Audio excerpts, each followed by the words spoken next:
शीतकालीन सत्र का आज दूसरा दिन है। आज भी संसद के हंगामेदार होने के आसार हैं। इस बीच विपक्ष संचार साथी ऐप को लेकर सरकार पर हमलावर है। कांग्रेस शिवसेना यूबीटी ने केंद्र सरकार पर हमला करते हुए संचार साथी ऐप को देसी पेगासस कहा है। विपक्ष का आरोप यह है कि सरकार इससे लोगों की निगरानी करेगी, इससे निजता के अधिकार का उल्लंघन होता है।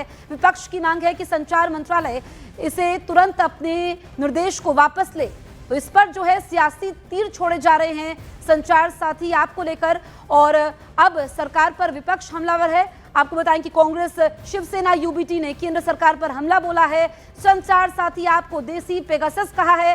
विपक्ष ने आरोप लगाया है कि सरकार इससे लोगों की निगरानी करेगी, इससे निजता के अधिकार का उल्लंघन होता है।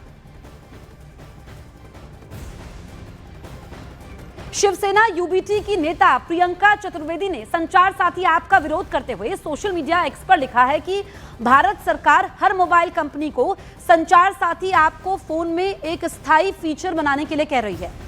यह कदम साफ तौर पर निगरानी बढ़ाने जैसा है। लोगों के निजी फोन में इस तरह की दखलंदाजी का विरोध किया जाएगा। अगर आईटी मंत्रालय सुरक्षित सिस्टम बनाने की जगह निगरानी बढ़ाने पर जोर देगा तो उसे जनता के विरोध का सामना करने के लिए तैयार रहना चाहिए। ये प्रियंका चतुर्वेदी ने ट्वीट किया है। ये सर्वेलेंस करने का एक और तरीका है कि आप वो ऐप कह रहे हैं किस आड़ में ला रहे हैं कि वो आपकी अगर फ़ोन चोरी होती है, मिसयूज़ होता है तो ट्रैक कर पाएगा। पर अगर वो ट्रैक कर पाएगा तो यानी आपकी सारी एक्टिविटीज़ वो ट्रैक कर पाएगा। वो आप डिलीट भी नहीं कर सकते हैं अपने फ़ोन से।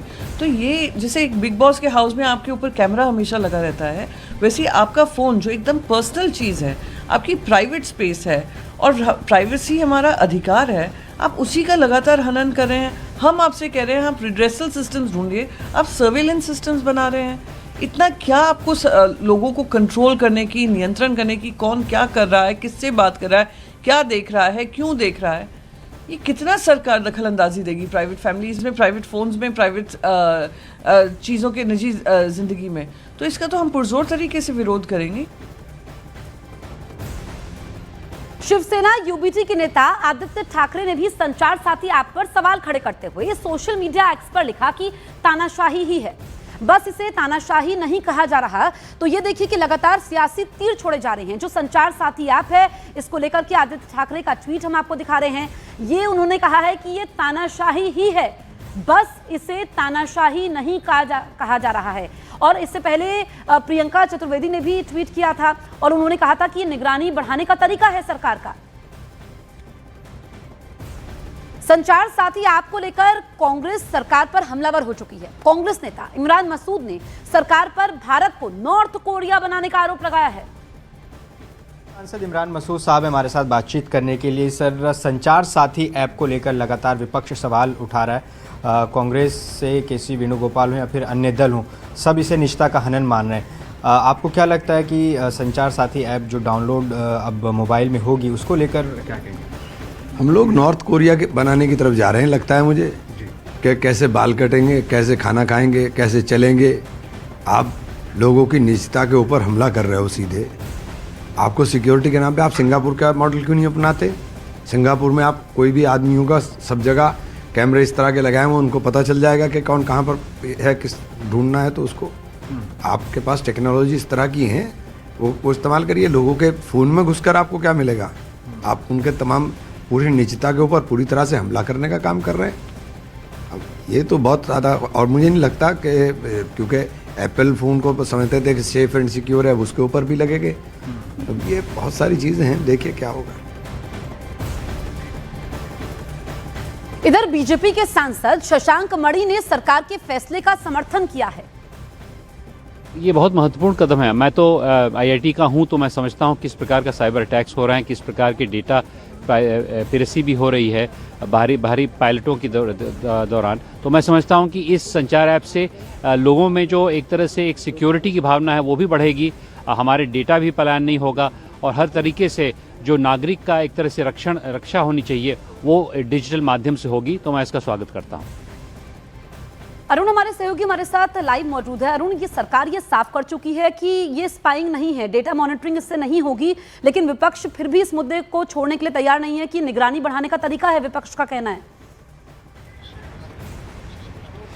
देखिए, संसद के शीतकालीन सत्र के दूसरे दिन विपक्ष और सत्ता पक्ष के बीच जोर आजमाइश का एक नया मुद्दा है। एसआईआर पर पहले से ही धरना प्रदर्शन करने की घोषणा विपक्ष कर चुका है आज 10:30 बजे, और अब जिसको देसी पेगासस कह रहे हैं वो, और आपने देखा था कि पेगासस कितना बड़ा मुद्दा बना था। विपक्ष की तरफ से कहा जा रहा है कि ये मॉनिटरिंग हो रही है, बेसिकली ये जासूसी हो रही है और हर नागरिक की जासूसी सरकार करना चाहती है।